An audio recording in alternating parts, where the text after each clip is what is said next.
Well, good day, folks.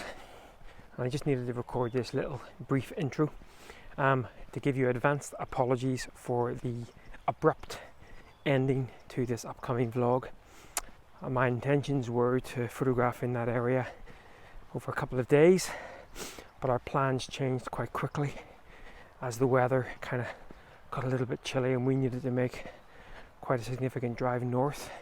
We've actually gone past Ruin where we did park run yesterday, but yeah, so I just wanted to apologise for the abrupt ending, and I guess we'll get back to the vlog down in the Loire Valley.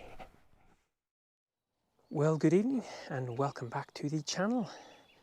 And for the first time in 7 weeks, we're no longer at the coast.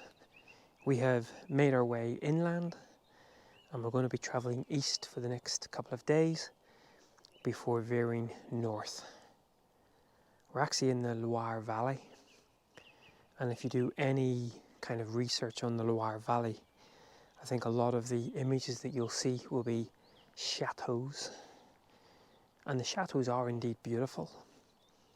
We visited one this morning and I'll put up a couple of images at the end of this little intro. But I'm not sure whether chateaus are my thing from a photography point of view.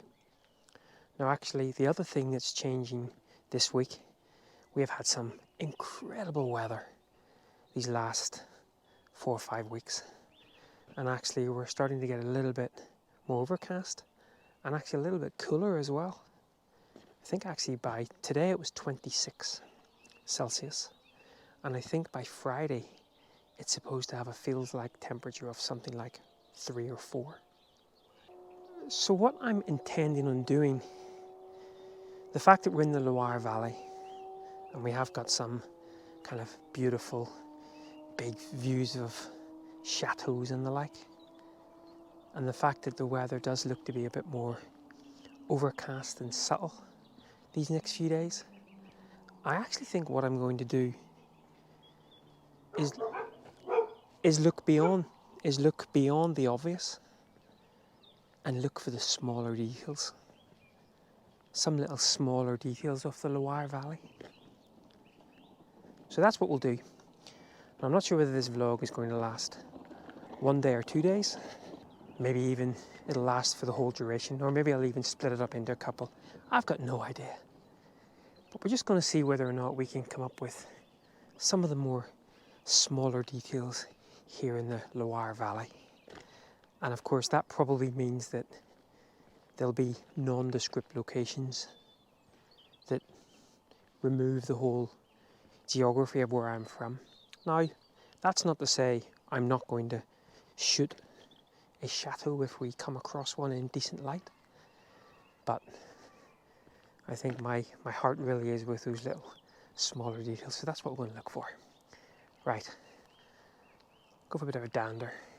This is the Loire River running alongside me here. Go for a bit of a dander and see what we can see.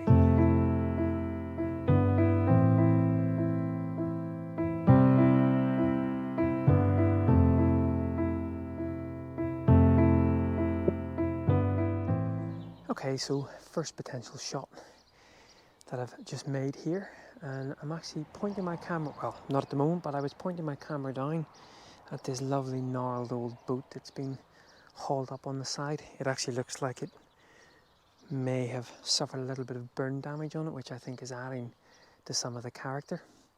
Now, I was looking at some of the grain and some of the cracks, and I'm not sure whether it's because of what happened yesterday or my eye just saw it anyway, but it reminded me, one of the sort of gnarls and knots reminded me of an elephant's eye. Just the lovely texture and the lovely sort of, what if you imagine sort of that sort of wrinkled, sort of hardened skin on an elephant. And why do I say reminded me of yesterday? Well, funny you should say that. And elephants, where do you see this?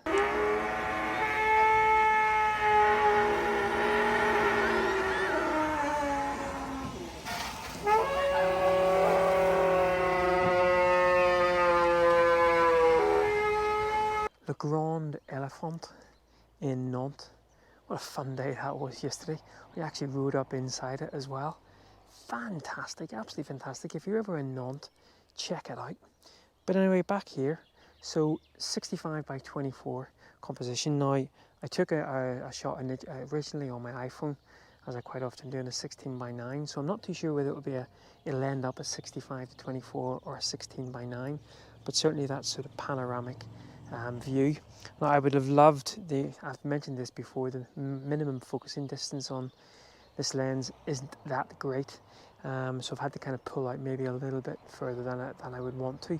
But certainly on the back of the camera, as I zoom in and slowly sort of pan across those textures, that's exactly what I was going for. And it's very subtle light, definitely not sort of conducive to the wider scene, but perfect for little images like this. So I'll go ahead and put this image up, and we'll see how slowly dander along to the Wye River again.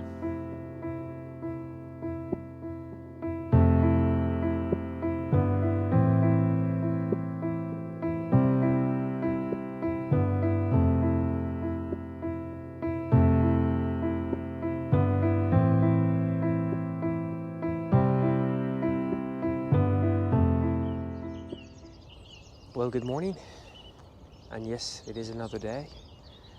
After the image last night, I just sort of wandered up the river a little bit more, and the light really started to fade. Now, there was a scene that I had walked past earlier in the afternoon when we first got here, and I thought that's something that I really want to come back and shoot. But when I came out last night to photograph it, there were actually a couple of chaps just sitting on the edge of the river right beside where I wanted to shoot, and my French is so bad that I didn't really want to say "je t'aime" your little random bit of wall.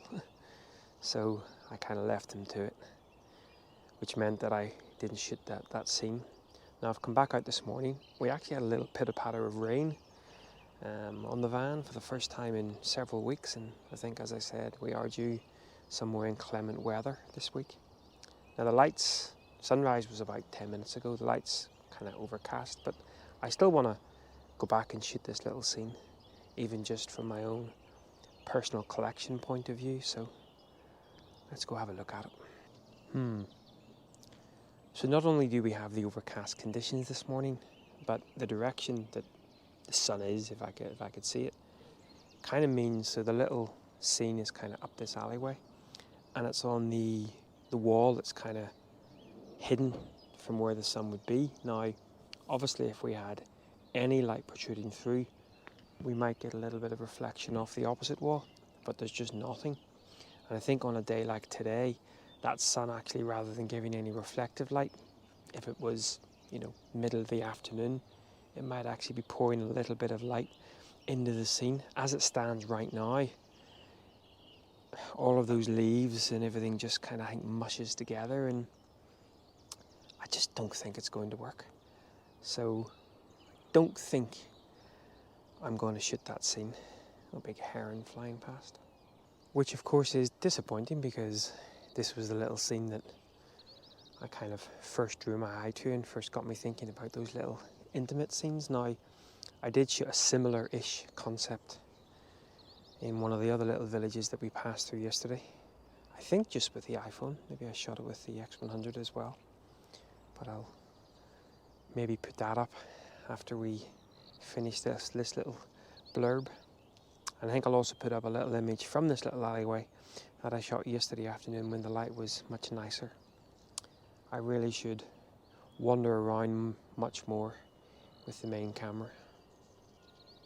Not to worry though. Always good to at least consider, if the light isn't good at the time, when it would be good, have a little bit more sort of idea of when would be the best time to shoot it, and also decide not to shoot something because it's not going to work from a light perspective, and that's certainly one of those situations. So, well, it's probably going to be it from this location. So I'm not sure where we'll catch up from next, but for you guys, probably only be a few seconds.